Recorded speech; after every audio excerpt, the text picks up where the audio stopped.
생각보다 엄청 많네요. 저기 통창 봐봐. 죽인다. 미쳤다. 벌써. 아, 나가기 싫어요. 나가기 싫어.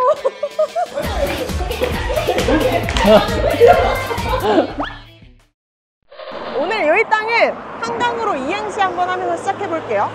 한남 뉴타운 언덕. 너무 힘들었어. 강 보면서 힐링할래. 오늘 촬영 굉장히 설레는데요. 바로 여기 땅이 첫 협찬 받았습니다.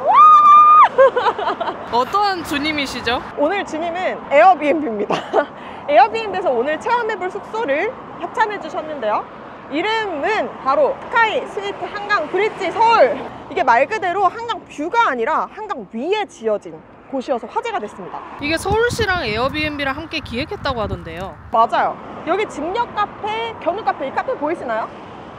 이게 대로 위에 지어진 카페예요. 근데 이게 코로나 당시에 이제 운영이 중단됐었는데 이걸 다시 리모델링해서 숙박시설로 바꿔보자 하는 프로젝트입니다. 여기서는 어딜 둘러봐도 360도 한강뷰잖아요. 그래서 오늘 한강뷰는 진짜 찐 오브 찐이 될 예정입니다. 장난 아니죠? 오세훈 시장이 최근에 방문하기도 하셨고요. 근데 들어가서 구석구석 파헤쳐보고 야경까지 보는 건 이 땅이 최초입니다, 여러분. 빨리 들어가 보죠. 빨리 들어가서 한번 파헤쳐 볼게요. 한강뷰 기다려.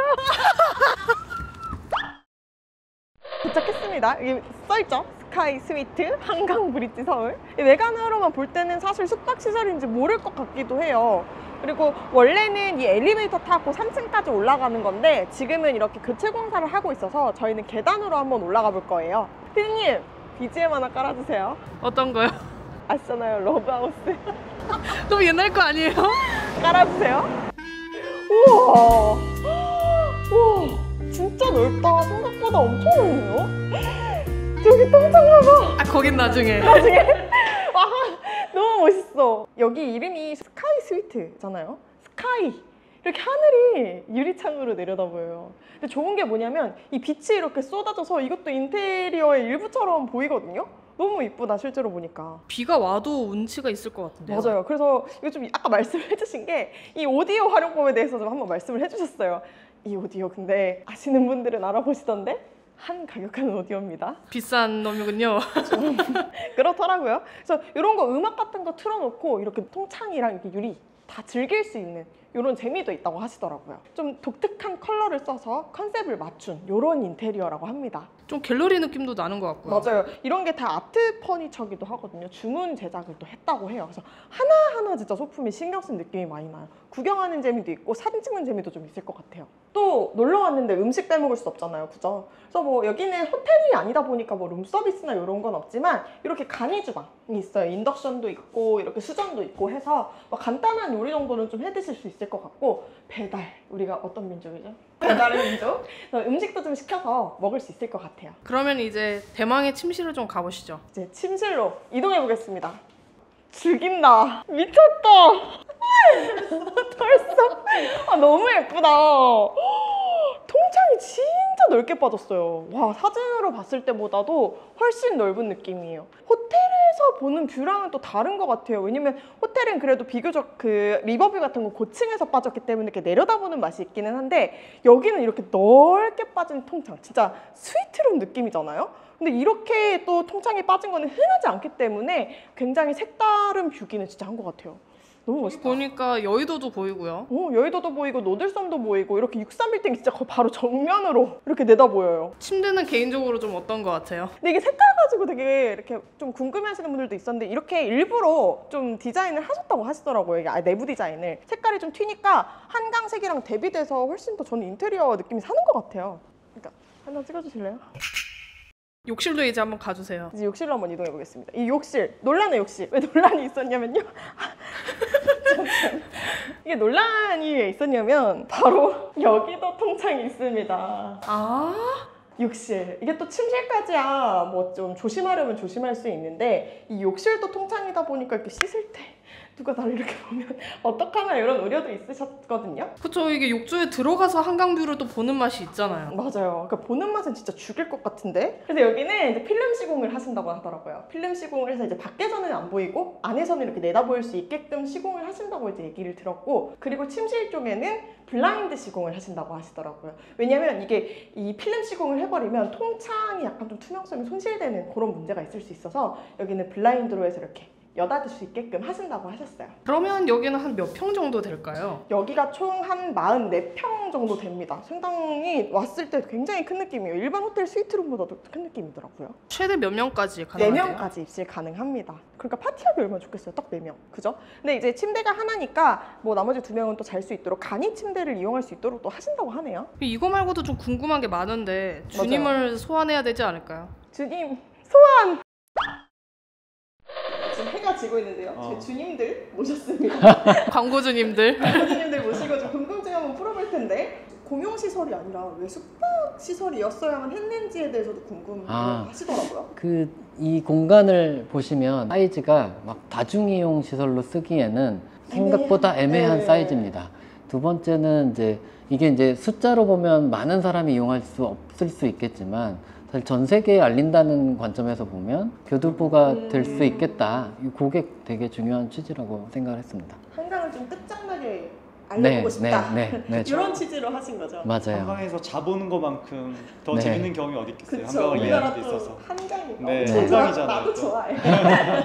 그러면 저희 주님 자랑 타임 한번 가져보겠습니다. 자랑 좀 한번 시원하게 해주세요. 어떻게 하면 뻔하지 않는 경험이 될까?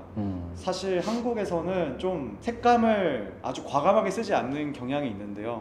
저희는 이 한강 주변을 둘러보면 벌써 노을빛부터 해가지고 되게 다채로운 색감이 은근히 존재하고 있거든요. 그런 색상의 연결선을 잘 고려했던 것 같아요. 의도가 있구나. 네. 그죠? 사실 이게 되게 잘 안 쓰는 컬러임에도 불구하고 이게 한눈에 보셨을 때 불편함이 하나도 없는 게 이게 조화롭게 색깔들을 배치를 했기 때문에 그런 게 가능한 게 아닌가 싶습니다. 사진이 공개됐을 때 이거 무슨 러브 호텔 아니냐 이렇게 얘기하는 댓글도 있었는데 좀 어떻게 생각하세요? 사랑이 넘치는 공간이면 좋죠. 저희는 이 공간이 사랑이 넘치는. 네. 그런 의미가 아니에요. 그리고 이제 7월 1일 오픈이 되잖아요. 네, 오전 8시에 에어비앤비 사이트에서 버튼이 활성화가 될 거예요. 그럼 그때부터 이제 예약이 가능합니다. 한 얼마나 이게 오픈이 되나요? 기간이? 7월 16일부터 3개월간 일단 캘린더가 열릴 거고, 인기는 한 어느 정도 예상하세요? 서버 다운? 서버 다운을 기대하고 있고요. 하지만 에어비앤비의 기술력으로 다운까지는 안 될 것 같고 나름 테크 업체. 네. 서버는 넉넉한데 그래도 금요일, 토요일, 일요일은 거의 수강 신청급이 아닐까. 저도 할게요. 저도 하겠습니다. 여기가 진짜 실물 미인이에요. 여기가. 이 맞아. 공간이. 맞아요. 사진보다. 사진보다 실물이 훨씬. 네. 사진이 다 못 담아요. 정말 맞아. 아쉬워요. 아쉬워요. 네. 맞아요. 그럼 이제 슬슬 궁금증이 해결됐으니까 보내드리도록 할게요. 주님들 알려주시죠. 감사합니다. 이런 부분도 좀 궁금해하시는 분들이 많더라고. 여기가 흔들리지 않겠냐. 교량 아, 호텔이다 보네. 그래서 한번 민주 씨랑 한번 띄워주시면.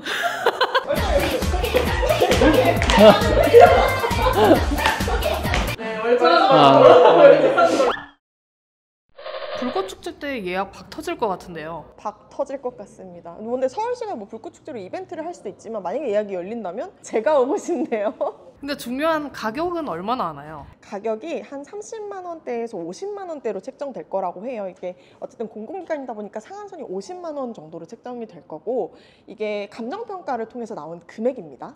그러니까 6월에 이제 금액이 확정돼서 나올 텐데 한 요 정도 선으로 예상하시면 될 것 같습니다. 주변에 뷰 좋은 호텔이랑 비교하면 어때요? 그러니까 뭐 인근에 이제 리버뷰 되는 호텔 가격들을 제가 좀 봤는데 한 주말 기준 50만 원에서 80만 원 선이에요. 그거랑 비교했을 때는 또 뭐 그보다 더 저렴한 수준이기도 하고, 그리고 여기 44평이잖아요. 어떤 스위트룸을 그 가격에 또 할 수 있겠어요. 그렇죠? 그걸 감안해 봤을 때는 좀 합리적인 선택이 될 수 있지 않을까 생각이 듭니다. 민주 씨 근데 이제 나가야 할 시간이에요. 나가기 싫어요. 나가기 싫어. 돌아가기 싫어. 내일 출근해야 돼요. 가기 싫어. 나가기 전에 인스타 사진 하나만 찍어주세요. 여긴 꼭 남기고 가야 될 것 같아. 좋습니다. 자, 이제 저는 현실로 돌아왔습니다. 또 한강 왔으니까 라면 안 먹을 수 없잖아요. 맥주도 있네요. 그럼요. 빠질 수 없어. 스카이스위트 살펴봤는데 이제 보안 문제 좀 우려하시는 분들도 있었어요. 이게 엘리베이터를 같이 사용하다 보니까 공용으로 이제 대교로 올라가는. 근데 여쭤보니까 숙소가 있는 3층까지는 그 카드키 같은 걸 사용해서 보안 그 허용된 분들만 이용하실 수 있게 좀 그렇게 조치를 해놓으셨다고 하시더라고요. 그래서 보안 문제는 걱정 안 하셔도 될 것 같아요. 교통편은 어떻게 돼요? 교통편은 조금 불편하기는 한데 여기 바로 그 한강대교 북단 정거장이 있더라고요. 인천 안내센터에서 안내 말씀드립니다. 맥주 한 잔 마시고. 맥주 광고도 환영합니다. 교통편은 어떻게 돼요? 그 버스 정류장이 있어요. 한강대교 북단 정거장이 있는데 거기 내리시면 바로 연결이 됩니다. 건너편에 이렇게 이용을 하시면 되고, 자차 이용 시에는 바로 아래 이촌 한강공원 4번 주차장 이용하시면 된다고 하더라고요. 그러니까 기사 사진으로 봤을 때는 이렇게 넓고 뭐 한강뷰가 이렇게 조망이 잘 되는지 사실 감이 안 왔었는데 와서 체험을 해보니까 뭐 낮에도 좋긴 했지만 야경이 정말 훌륭했습니다. 이게 시시각각으로 하늘색이 변하니까 아, 왜 이런 컬러들을 썼는지, 이렇게 독특한 색깔들이 있었잖아요. 이해가 갔습니다. 이건 꼭 한번 체험해보셔도 좋을 것 같아요. 오늘 요이땅과 함께한 스카이 스위트 한강 브릿지 서울 어떠셨습니까? 좀 예쁘지 않았나요, 그림이? 또 궁금한 점 있으시면 댓글로 남겨주세요. 또 요이땅이 찾아가겠습니다. 안녕. 안녕. 민주 씨 그만 좀 찍어요. 아, 계속 찍게 돼. 색깔 너무 이뻐. 이래서 다들 한강에 환장하는 거라고.